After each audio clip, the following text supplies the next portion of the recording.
All right, so today we're stepping back in time a bit. Ooh, time travel. Kind of. We're diving deep into this 17th century comedy. Sounds fun. It is. It's called The Court Beggar by Richard Brome. Okay, I know some people might be thinking like a 400-year-old play, Right. but I think anyone listening is going to be surprised by how relevant it still is. Totally agree. And it's got everything. Ambition, love, schemes. You know, things that never really go out of style. Ever. So to kick things off, can you set the scene? All right, so picture this.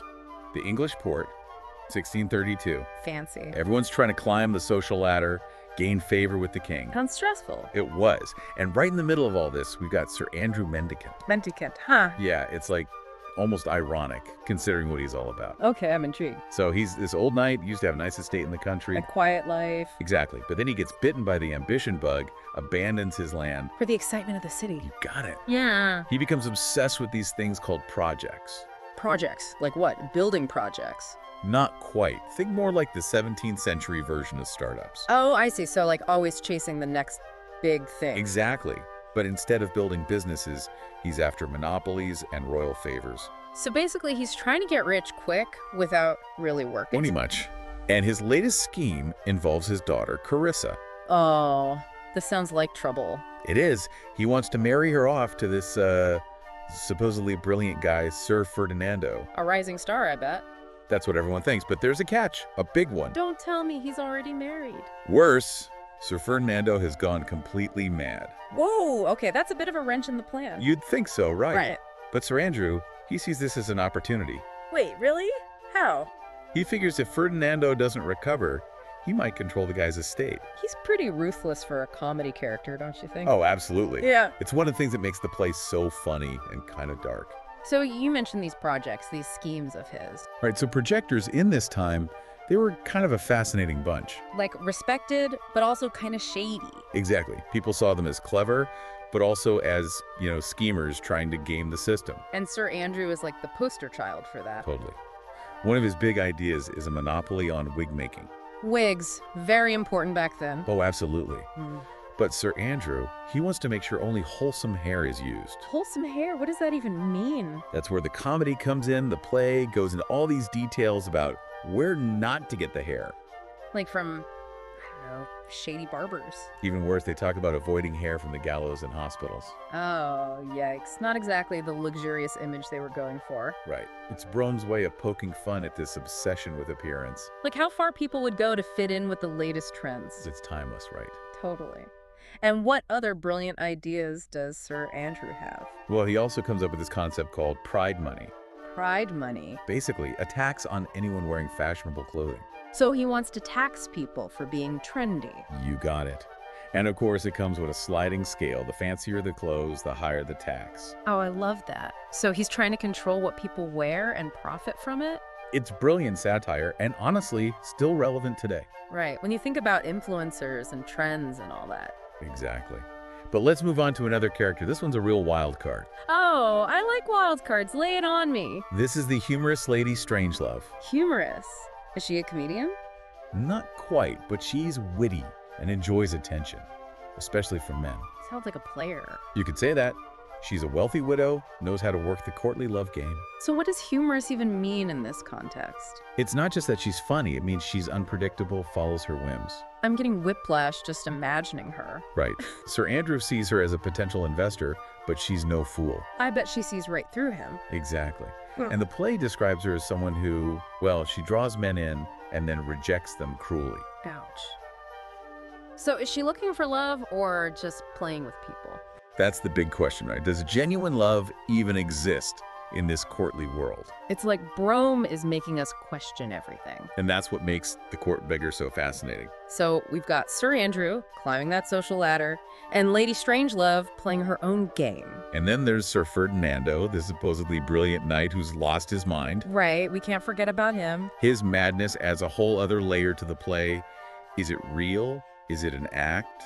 Maybe the pressure of the court got to him. Or maybe it's unrequited love for Lady Strangelove. Whoa, so he might be pining for the woman who's manipulating the guy who wants to marry his daughter to him. Exactly. It's a Uh-huh. tangled web and it just keeps getting more complicated. I love it. But what about Carissa, the daughter? She's caught right in the middle, and she's in love with someone else entirely. Oh, this just keeps getting better. Who's the lucky guy? His name's Frederick. A genuinely good guy, but also caught up in all this chaos. So we've got love, ambition, madness, all colliding. And we haven't even gotten to the mistaken identities and near castrations yet. Wait, hold on. Near castrations. You have to tell me more about that. Let's save that for part 2 of our deep dive. All right, you've definitely got me hooked. This place sounds wild. It is. And we're just getting started. Can't wait to hear more, listeners. Stick around. This is going to be good. It's about to get even wilder. All right, so last time we left off with this love triangle. And a potentially mad night. Oh, and tons of schemes. And don't forget about the near castrations. Right, that's what I really want to hear about. Okay, so remember Frederick, the guy who's in love with Carissa? Yeah, the one who's stuck in the friend zone. Exactly. Well, he decides he's going to get revenge on Sir Ferdinando. Oh, this is going to be good. What does he do? He disguises himself as a doctor to get into Ferdinando's room. Bold move? It is. But of course, things go hilariously wrong. I can only imagine what happened. Lady Strangelove walks in at the worst possible moment, Oh, no. and she completely misinterprets the situation. She thinks Frederick is attacking Ferdinando. No, she thinks the real doctor, who's just passing by, is attacking her. Oh, wow. That's even worse. It is. She totally freaks out and demands the doctor be punished. I bet she comes up with something creative. Oh, definitely. It involves a hogshead, broken urinals, and rolling around a garden. Okay, I can see why you called it a near castration situation. It's pure slapstick, but it also shows us a lot about Lady Strangelove. Like what? That she's quick to judge and doesn't hesitate to use her power. It's a good reminder that even in a comedy, power dynamics are still at play. Absolutely. But let's get back to Sir Ferdinando's madness. Right, is it real or is it an act? It's the big question, isn't it? Brome keeps us guessing. What are some of the theories? Well, some think it's a commentary on court life. Like the pressure just got to him. Exactly. He couldn't handle the constant scheming and social climbing. So he went mad to escape the madness. It's possible. Others think it's about Lady Strangelove. Ah, unrequited love. Classic. Right. Being rejected by her could definitely drive someone to the edge. And then there's the theory that it's all an act. Maybe he's trying to avoid responsibility or achieve something secretly. Right. Brome never gives us a straight answer, which is what makes it so interesting. We have to think for ourselves and decide what we believe. Exactly. So we've got a potentially mad knight, a love triangle. And a scheming father, plus mistaken identities and near castrations. It's a lot to keep track of, but that's what makes it so fun. It's like a puzzle. You have to put all the pieces together. But in all this chaos, what about Carissa? Right, she's stuck in the middle of this mess. She's a fascinating character. She represents this clash between love and duty. She loves Frederick, but she also has to obey her father. Exactly. It's a tough situation, and Brome doesn't shy away from the consequences. He shows us the real struggle, the choices she has to make. And he contrasts her love with the games that Ferdinando and Lady Strangelove are playing. So, even in a world of schemes, true love can still exist. That's the message. It's not always easy, but it's worth fighting for. And that's a message that resonates even today, centuries later. It's about navigating complex relationships, balancing our ambitions with our values. Figuring out who to trust, it's all still relevant. And Brome does it with such wit and humor. We're entertained even as we're challenged. It's like he's holding up a mirror to human nature, showing us our flaws and our potential. Exactly, and that's what makes The Court Beggar a timeless masterpiece. So we've talked about the chaos in the comedy, but what about the play's lasting impact? How does something written almost 400 years ago still resonate today? Well, to answer that, we need to dive even deeper into The Court Beggar, and for that, we'll need to move to part 3 of our deep dive. Okay, so we've really gone through the ringer with the Court Beggar. We got the love triangles, the near castrations, the schemes. All the good stuff, right? Absolutely. But what blows my mind is this play was written almost 400 years ago. It's crazy, right? And it still feels so relevant. Like, how is that even possible? I think Brome just had this uncanny ability to see through all the fluff and get to the core of human nature. Okay, I like that. Like, take Sir Andrew and his ambition, right? Yeah, he'd do anything to climb that social ladder. Exactly. Even sacrifice his own daughter's happiness. Don't we still see that today? All the time. People chasing success, status, whatever it takes. And Brome, he gives us this extreme, hilarious version of what happens when that gets out of control. So it's a comedy, but also kind of a warning. Absolutely.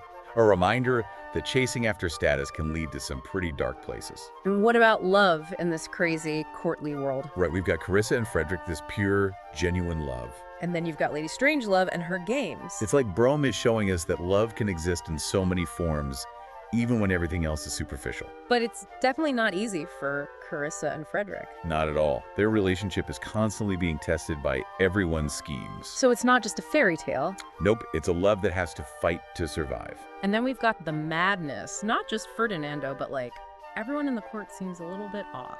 It's true, right? It's like they're all trapped in this bubble of social obsession. Lost touch with reality. Exactly. They're all pretending, too afraid to call each other out. It's like the emperor has no clothes, but on a grand scale.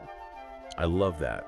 And honestly, it feels very relevant today, don't you think? Totally. All the information, the pressure to fit in, it's easy to get swept up in the madness. So what are we left with?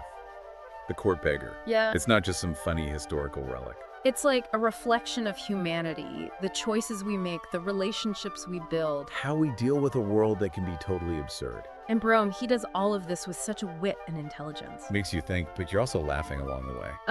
I have loved exploring this play with you. It's been a wild ride. You too. So, as we wrap up, what's the one thing you hope listeners take away from The Court Beggar? That's a good question. I think it's that even though it was written centuries ago, it still has something to say to us today.